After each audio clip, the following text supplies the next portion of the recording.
In this edition of Art Rocks, a former dancer finds expression through a different art form. I started looking for something different.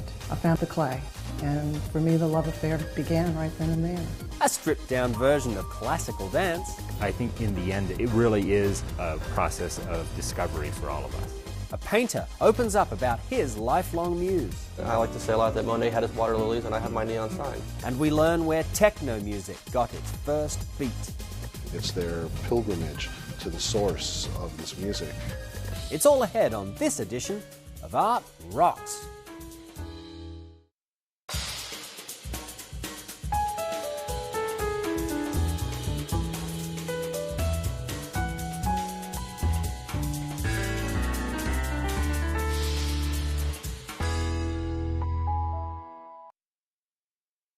Art Rocks is made possible by the Foundation for Excellence in Louisiana Public Broadcasting and by viewers like you.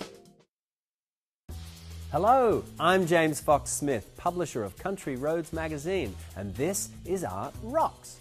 We begin our show today with the story of a New Orleans artist who moved from the world of dance to the world of pottery. And that's not the only move Denise Austin took to practice her new passion. Let's take a look. My name is Denise Austin. I'm originally from New Orleans. I work in pottery. I take the raw clay from the rawest element that it is and bring it to something that's functional. I'm basically a functional artist. Everything that I have made has a job. My first love of art was through dance. I danced with Delta Festival Ballet Company for 8 years, so it was the first time I was exposed to a flawless line, balance, movement, and oddly enough, those things all come into the clay as well. Then in 1999, everything kind of shifted for me. I started looking for something different, and I found my teacher, Debbie Kramer, and the clay. And for me, the love affair began right then and there.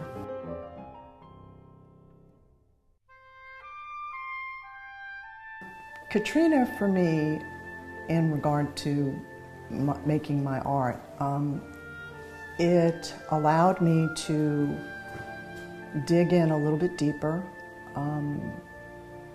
It was my salvation when everything was lost.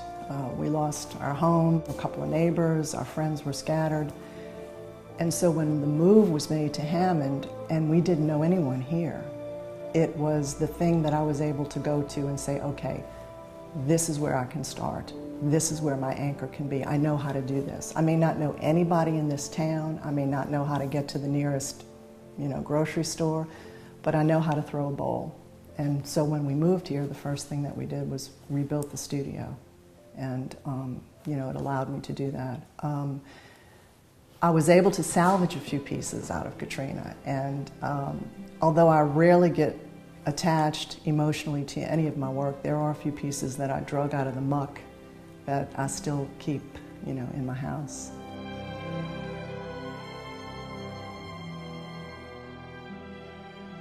And of course my studio it butts up to this beautiful bamboo grove, so you've got the bamboo swing out there, and lots of hummingbirds. They bring a whole different kind of energy, and I'm right in the middle of it, so it's a wonderful place to make art. For someone who's further along in life than, a lot of the young kids out there, and young Turks, whatever, I feel very lucky and grateful to be in the position that I'm in, to be able to make artwork, and to also share that with other people, through my students. And the one thing that I tell my students, especially the new ones, they remind me of myself 12 years ago, hungry potters, they want to do it. I'm like, just don't get attached to your work, because there's so much that can happen to it. It's very fragile. You could crack it, it could break, it could blow up, all those things. And in the end, it's really just dirt, just don't get attached. And if you break something, just, make more art.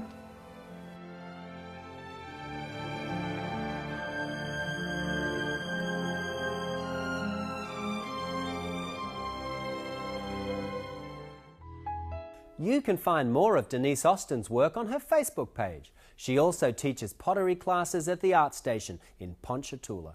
Now, let's take a look at some of the arts and cultural events coming up soon around Louisiana.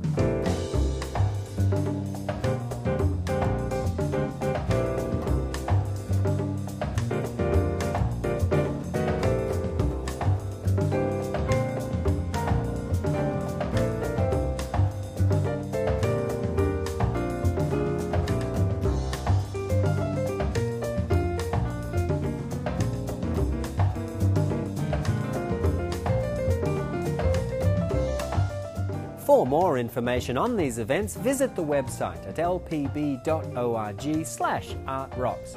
And you can find more arts connections at countryroadsmag.com. Classical ballet may seem out of reach for some, but at the Wonderbound studio in Denver, Colorado, it's all about making traditional dance accessible. From its reinvented costumes to vaudevillian ballads, each Wonderbound performance takes ballet in new and exciting directions.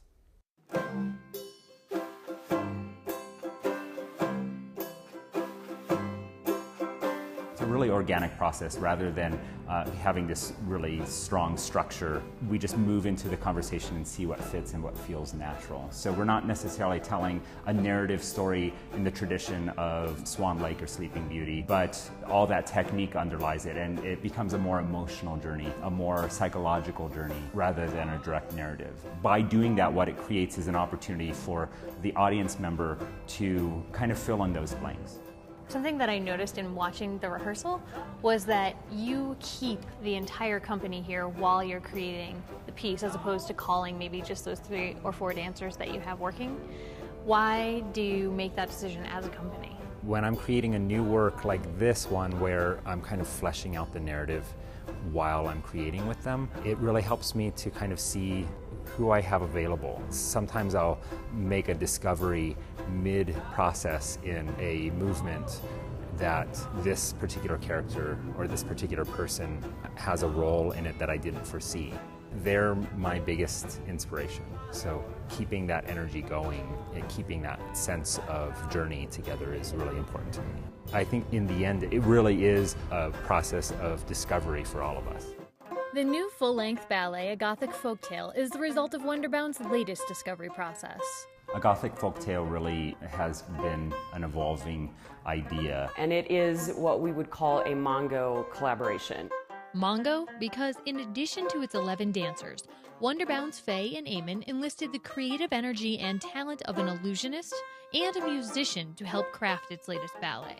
A sound that is at once old and new. That's what musician Jesse Manley strives for when creating music. I was really excited to do a full-length ballet and to be able to really dive in. I just knew I was going to evolve a lot as an artist. I immediately had a couple ideas in mind about music I thought would fit. When I knew the concept and I knew there was going to be magic involved, I was able to dive into a whole different kind of music. One of the things I did do for this project specifically was pick up the tenor banjo. It's a smaller version of the banjo, and it's got 4 strings, and it was used a lot in vaudevillian music, and so with the feel and the concept of the project, I felt like that just fit in really well. That vaudevillian style is infused in the work of illusionist Professor Felix. When Garrett and I first discussed the show, he gave me such a fantastic question, which was, if there's anything you've always wanted to do on stage, what is it so we can make it happen?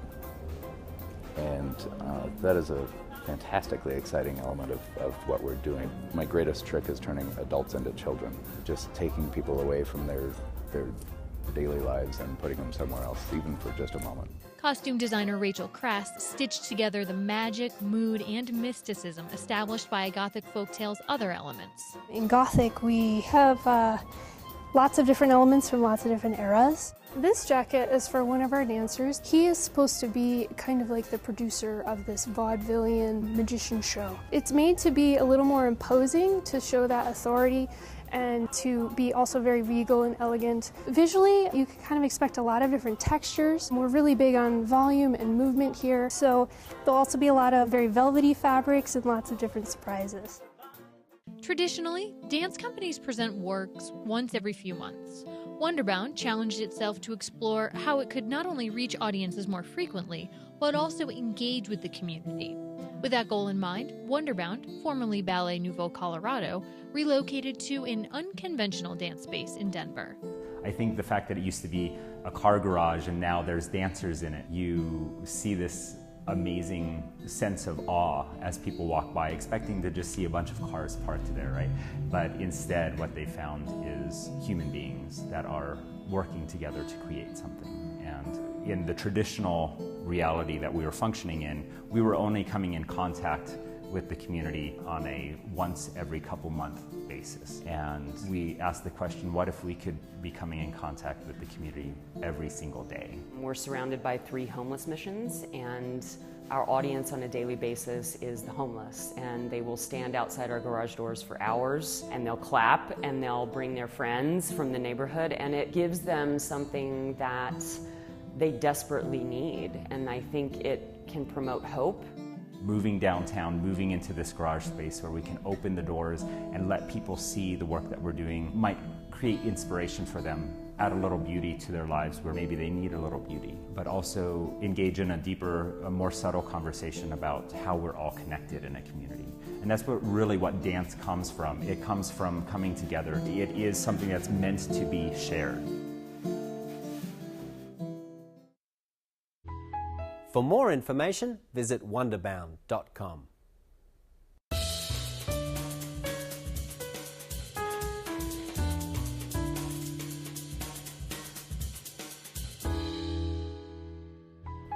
Up next, we're stopping by painter Jerry Misko's Las Vegas, Nevada studio.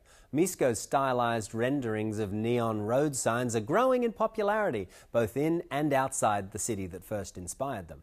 But no matter where his celebrity takes him, Las Vegas will likely remain at the heart of all that Misko does.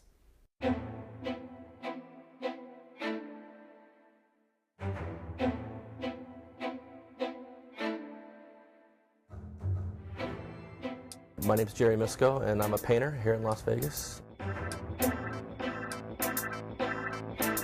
I paint mostly abstracts based on neon and Vegas architecture.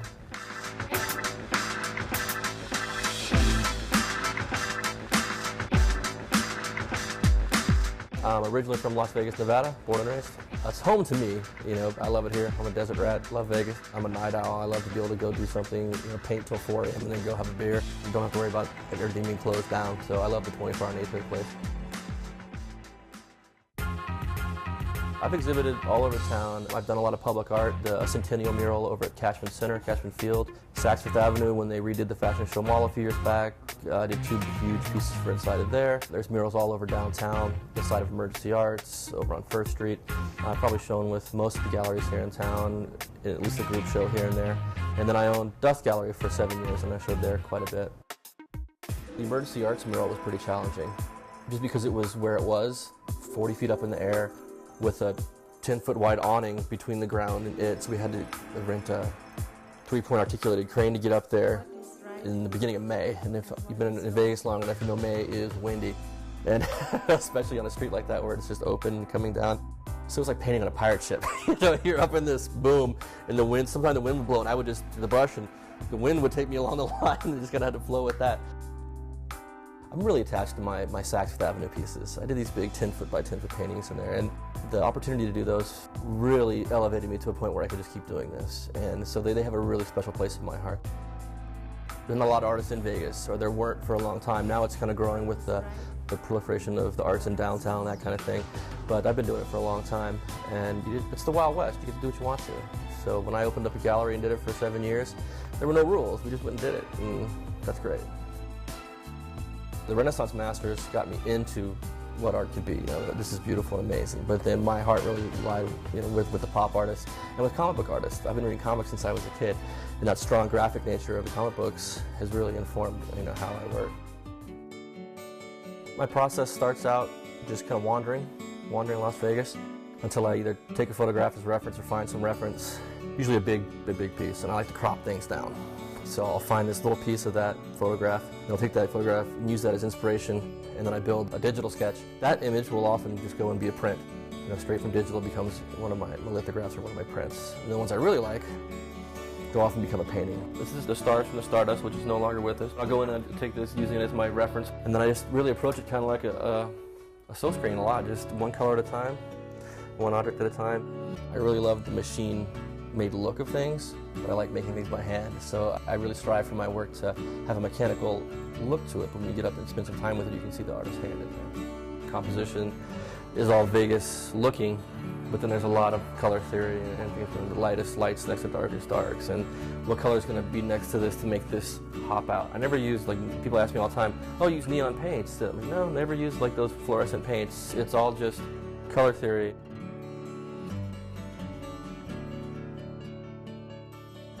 The Vegas lights are my inspiration. I mean, you see the work and you can see exactly where this stuff comes from. As a kid, even before I was old enough to be on the strip, gambling and playing, those neon signs, man, I loved them. We grew up on the west side, which drive down to Circus, that driving down Sahara, and there was Foxy's Firehouse, this amazing fox putting out the neon fire. It's gone now, but it's beautiful. I just loved driving past that, and the clown with his sucker, all those great lights, just as a kid, just blew my mind, and I've always loved that.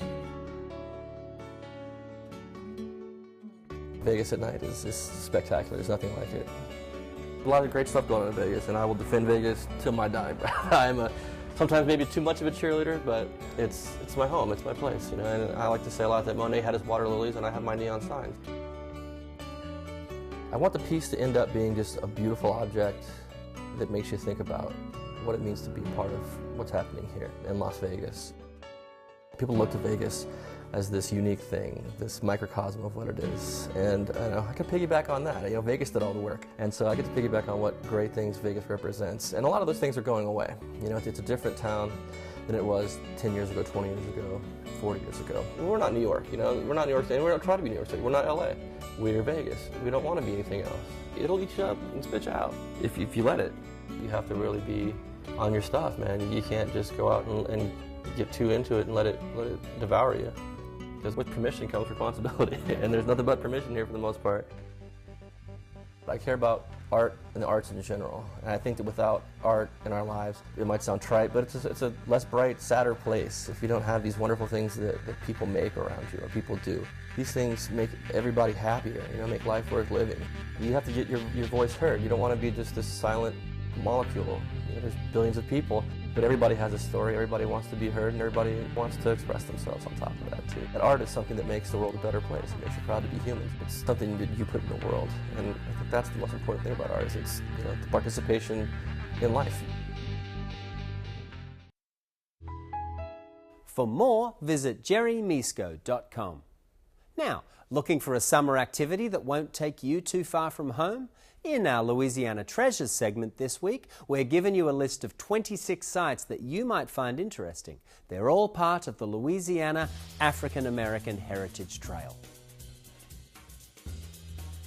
Initiated in 2008, the Louisiana State Office of Tourism designated a cultural heritage trail with sites throughout the state, highlighting the contributions of African Americans to the culture of Louisiana and the United States.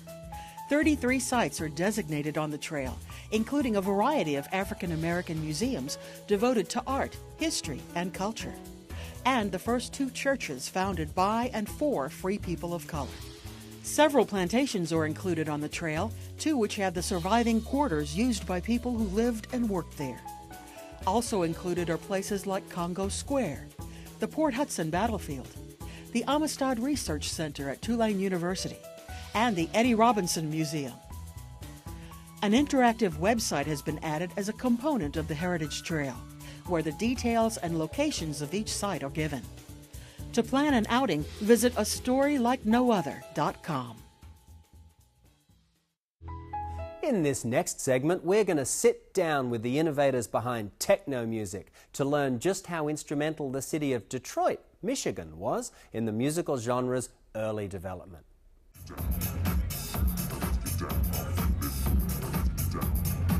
Techno is like a way of exchanging ideas, and largely what techno is about is ideas. It's a largely instrumental music, which was kind of unheard of at the time. Everything had lyrics in it, and everything in popular music or even underground music always had lyrics in it. And they just sometimes had vocals, sometimes it didn't. And as a producer, I found that so attractive because I could release the records anonymously. Like, no one knew who these artists were at such an early part of this. There was no real promotion or faces connected to it.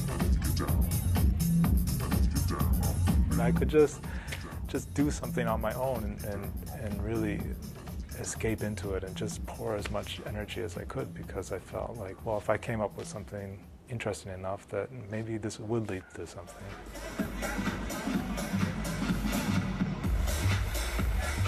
When I heard it, it sounded like the future to me, and like the lyrics would go through my head over and over again. It really just felt like it was cooler than Blade Runner. It like described like the future, like this gritty future to me, you know, and this search to find a new place to go with your mind now that you're kind of like experiencing the apocalypse. You know, it's like, you know, I feel like in a lot of ways, you know, Detroit is like like the city of the future.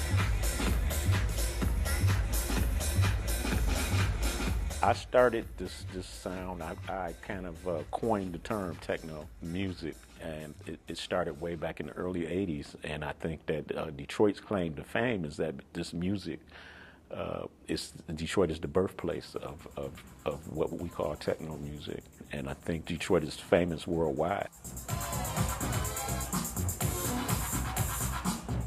The edge that the city of Detroit has adds a grit to the tone. So whether it's house music or techno or even hip hop that comes from Detroit, it still has like this edge.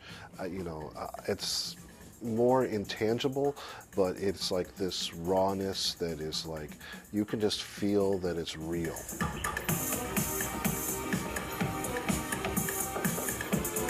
It has this ongoing reputation as being a place where new ideas are tried in this music. It's consistently pushing forward and looking and being progressive. We're kind of living in a time where like a lot of ideas are recycled. So I think something new, or even something just trying to be new or different, really resonates with people. Detroit's place within it was actually one of the first places to think of specific new ideas, to make like these specific innovations and this particular sound palettes, particular ways of using drum machines. The dynamic of Detroit has a subliminal, subconscious effect over everybody that's here, but I think it does create a edge to the music that doesn't exist in any other city. It creates a toughness and a hardness that, you know, that is beautiful in its own way.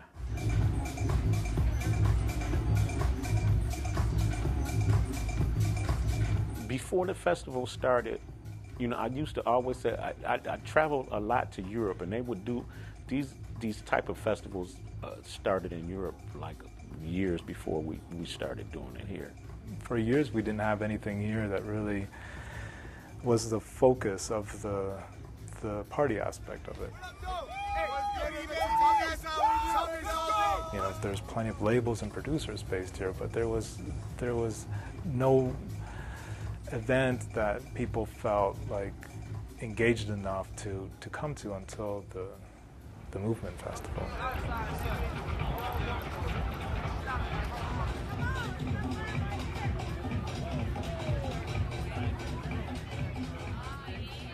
I was under the belief that I used to say, this could never happen in the USA. And then it happened. And I was very amazed and surprised.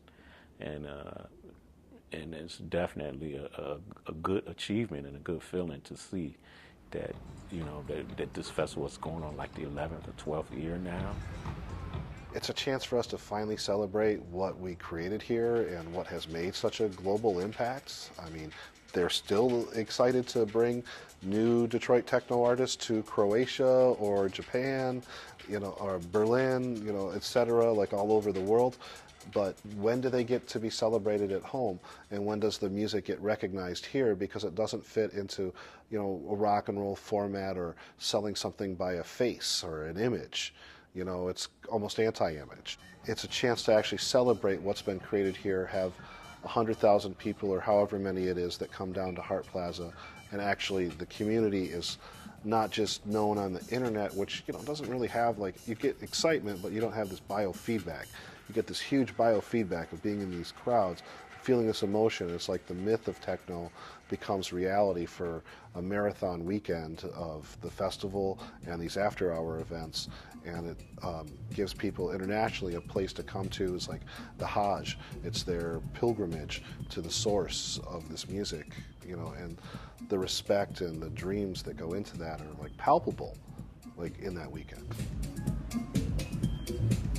Great opportunity for local labels and DJs and artists to kind of showcase what they do. So it's made a big difference, I would say.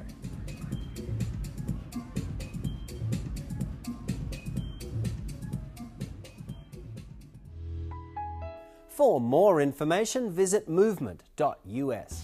Well, that wraps it up for another edition of Art Rocks. Don't forget, you can visit us anytime on your computer. Our address is lpb.org/artrocks, where you'll find feature videos and details on upcoming arts events throughout Louisiana. So until next time, I'm James Fox Smith, and thanks for watching.